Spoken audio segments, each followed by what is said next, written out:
एक साधु की 8 बातें अपने जीवन में उतार लो, कभी दुखी नहीं रहोगे। नमस्कार, जय श्री राधे, जय श्री कृष्णा। दोस्तों, आज की वीडियो, आज का प्रसंग बड़ा ही रहस्यमयी है, बड़ा ही प्रेरणादायक है। आपसे निवेदन है, इस वीडियो को आप शुरू से लेकर अंत तक अवश्य ही देखना।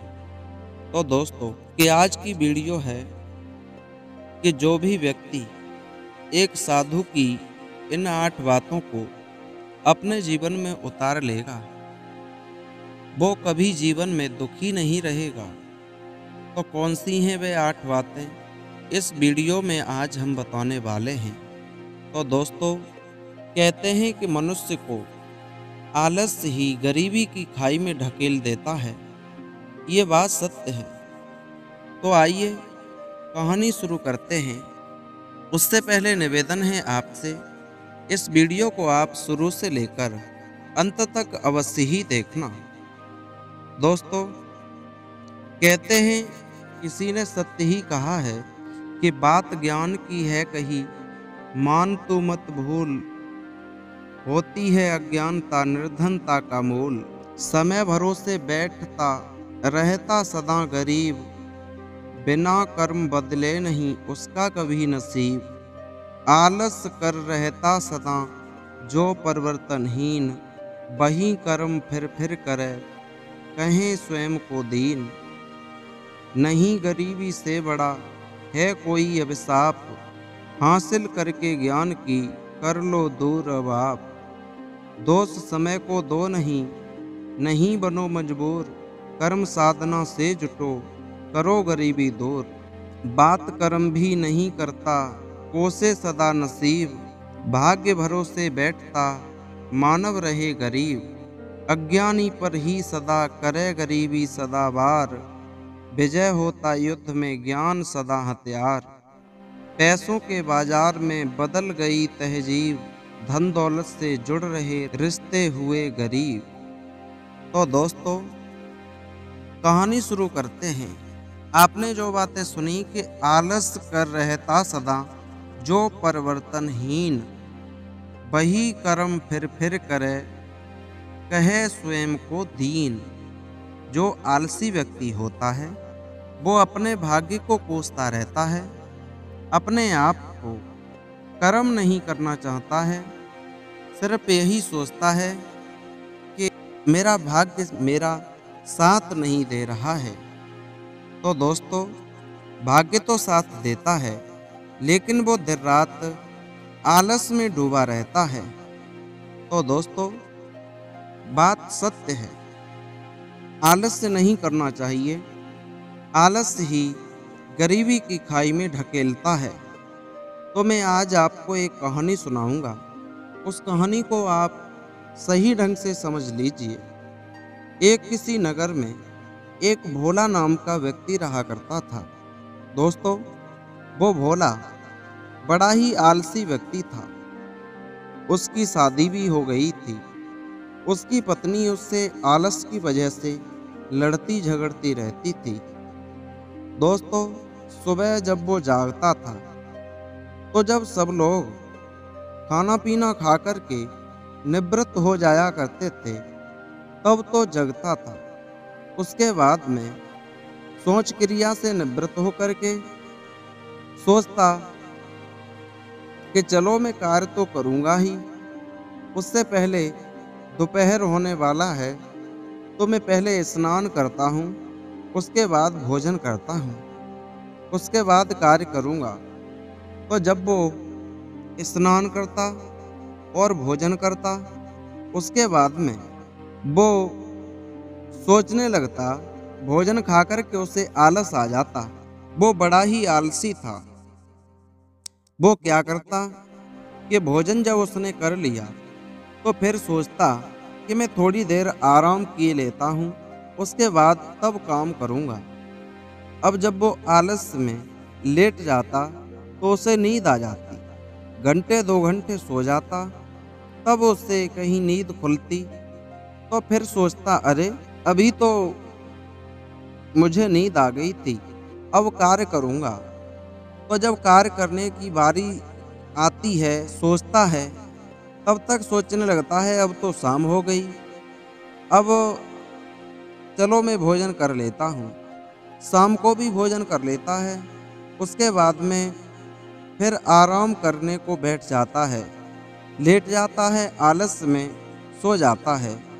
उसके बाद में जब रात्रि हो जाती है, सोचता है अब तो रात हो गई, आज नहीं, मैं कल सुबह इस काम को जल्दी करूँगा। लेकिन दोस्तों, उसका रोजाना का ही नियम बन गया कि सोचता तो रहता, उससे कष्ट भी होता कि ये मैं कार्य कर नहीं पा रहा हूँ, लेकिन वो करने में असमर्थ रहता। क्यों? क्योंकि वो आलसी बन चुका था। दोस्तों, ये बात सत्य है कि जो लोग आलस से करते हैं, वो अपनी ज़िंदगी में कर कुछ नहीं पाते हैं। तो हमें आलस्य को नहीं करना चाहिए। क्या होता है कि एक दिन उस भोला की नज़र एक संत के ऊपर पड़ जाती है, और जब संत जो थे, वो देखता है कि संत सुबह सुबह बहुत जल्दी उठते हैं, जागते हैं, और जगने के बाद में अपना संध्या बंदन करते हैं। उसके बाद में स्नान निवृत्त से निवृत्त होकर जिस तरह सब लोग सोकर के जग पाते थे, तब तक तो वो संत महात्मा पूजा पाठ भजन अपना करने के बाद स्नान ध्यान से निवृत्त होकर के बिल्कुल फ्रेश हो जाया करते थे। और जब सब लोग सुबह उठते, तब तक वो गांव में भिक्षा करने के लिए चले जाया करते थे। उनका रोजाना का यही नियम था। उसके बाद में फिर अपने आश्रम पर जाते, और आश्रम पर जाकर के जो भी समय मिलता, उसमें जो अच्छी अच्छी धार्मिक पुस्तकें थीं, उनको खोल करके पढ़ते थे। एक दिन वो भोला नाम का व्यक्ति उन बाबा जी के आश्रम पर पहुंच गया, और बाबा जी के सामने हाथ जोड़कर कहने लगा, बाबा जी, मैं बड़ा दुखी हूँ, और आपसे आज मैं एक आस करके आया हूँ। बाबा जी ने जवाब दिया, कहिए। बोला, तुम कैसे आए और क्या आस करके आए हो? तो उस भोला नाम के व्यक्ति ने जवाब दिया, बाबा जी, मैं बड़ा आलसी बन चुका हूँ, क्या करूँ? मैं बड़ा दुखी हूँ। वैसे कोई रोग होता तो उसका मैं इलाज भी करा लेता, लेकिन ये आलस से ऐसा रोग है जिसका मैं इलाज भी करा पा रहा हूँ। अब मैं दिन प्रतिदिन आलस से ही करता रहता हूँ, कोई कार्य कर ही नहीं पाता हूँ। मुझे कष्ट तो बहुत होता है, सोचता भी हूँ कि मैं इस कार्य को करूँगा, लेकिन मैं कर नहीं पाता हूँ।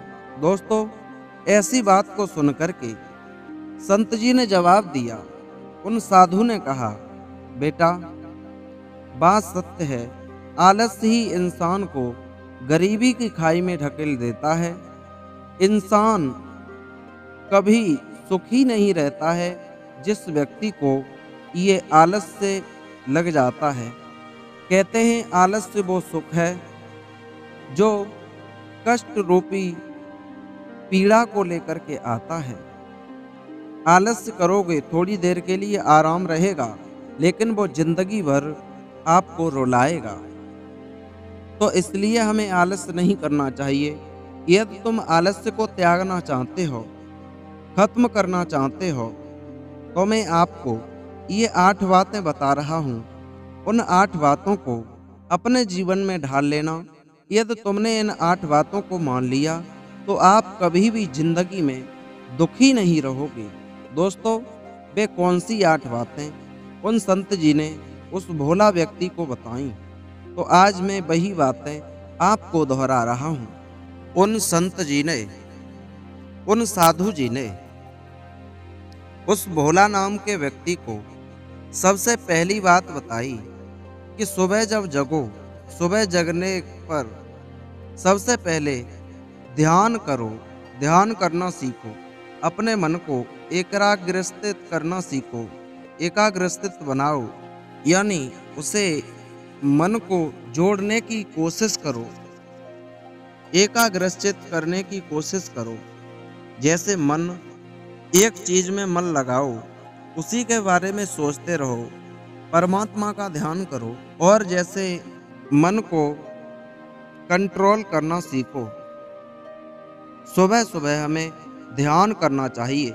साधु ने पहली बात बताई, सुबह सुबह हमें ध्यान करना चाहिए, मन को एकाग्रचित करना चाहिए, क्योंकि मन को एकांत करने से मन का मनोबल जो होता है वो बढ़ता है।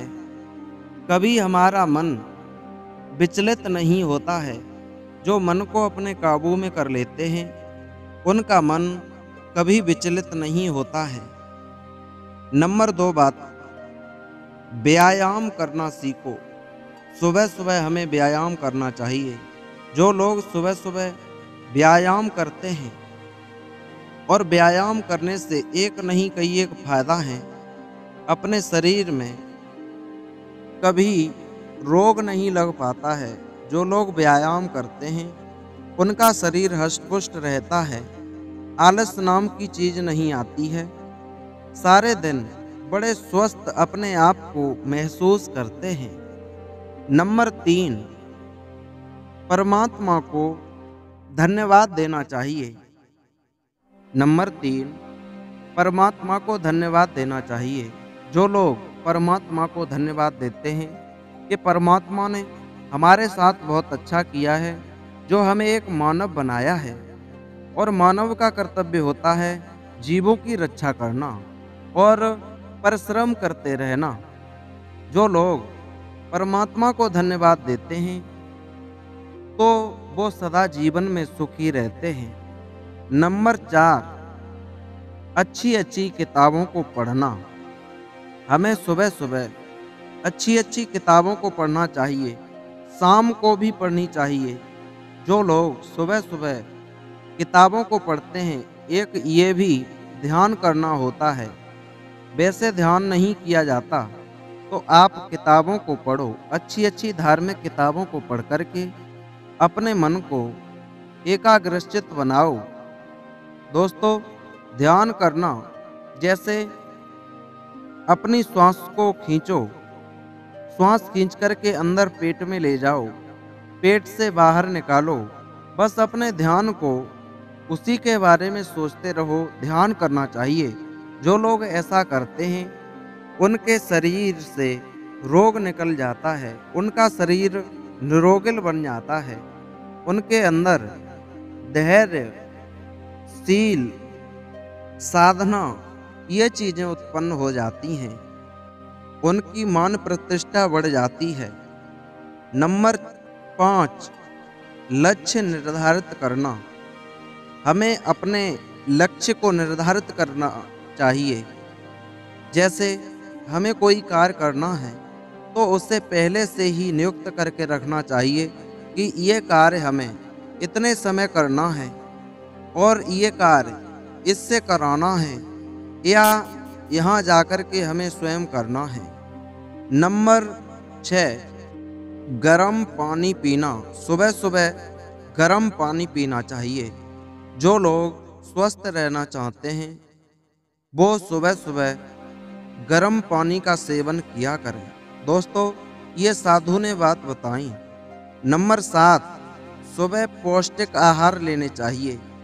सुबह भोजन नहीं, नाश्ता में पौष्टिक आहार, जिससे हमारे शरीर में कुछ अच्छी अच्छी विटामिनें पहुँचें, पोषक तत्व पहुँचें, जिससे हमारा शरीर स्वस्थ रहे। और ये बातें बताई, लेकिन एक बात और है, वो है 8वीं, कि हमें उठते ही सुबह सुबह मोबाइल नहीं पकड़ना चाहिए। सबसे बड़ा आलस्य का कारण तो ये मोबाइल ही है कि यदि हम सुबह जागते हैं, उठते हैं, तो हम और कार्य बाद में करते हैं, सबसे पहले हमारा हाथ इस मोबाइल पर पहुंचता है, और मोबाइल पकड़ने के बाद हम ऐसी अनचाहती चीज़ों को उस मोबाइल में देखने लग जाते हैं, जिससे हमारा आलस्य बहुत बढ़ जाता है, और जो कार्य करने के लिए हमने शाम को सोचा था कि हम कल करेंगे, उन कामों को भूल जाते हैं और इस मोबाइल में ही उलझे रह जाते हैं। तो दोस्तों, ये बातें थीं 8 जो एक साधु ने एक भोला नाम के व्यक्ति को बताई। यदि आपको अच्छी लगी हो तो चैनल को सब्सक्राइब करें, लाइक शेयर कमेंट करना न भूलें। फिर मिलते हैं ऐसे ही नए इंटरेस्टिंग टॉपिक के साथ, मोटिवेट करने वाली कहानी के साथ। तब तक के लिए सभी भक्तों को जय श्री राधे, जय श्री कृष्णा, जय हिंद, जय शिव।